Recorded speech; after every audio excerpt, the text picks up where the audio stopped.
దేవుని బిడ్డలారా, నా ప్రభు నామములో మీకు వందనములు తెలియచేస్తున్నాను. దేవుని పిల్లలారా, భూగోళమునకు సూర్యుడు ఎంత అవసరమో అంతకంటే ఎక్కువ అవసరమో సర్వమానవాళికి యేసుక్రీస్తు. మట్టితో నిర్మాణమైన మన దేహములు చలించుచున్నాయంటే యెహోవా పెట్టిన ఆత్మదీపమే. ఈ దీపము దీప్యమానముగా వెలుగుతూ ప్రకాశించాలంటే పరిశుద్ధాత్మ దేవుడు అవసరం.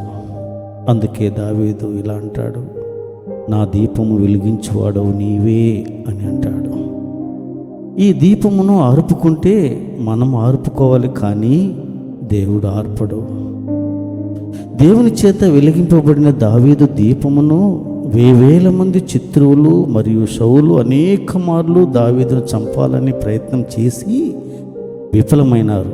కాబట్టి దావీదు వంశములో సిగురు మొలచి సర్వమానవాళి పాపములను పరిహరించే విమోచకుడు జన్మించాడు.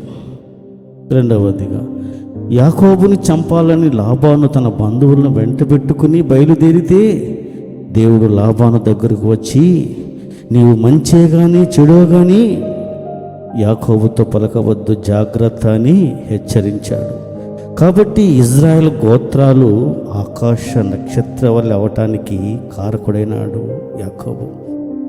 అయితే సంసోను దెనీలా ప్రేమ ఉచ్చులో పడి తన దీపాన్ని తానే ఆర్పుకొని పతనమైనాడు.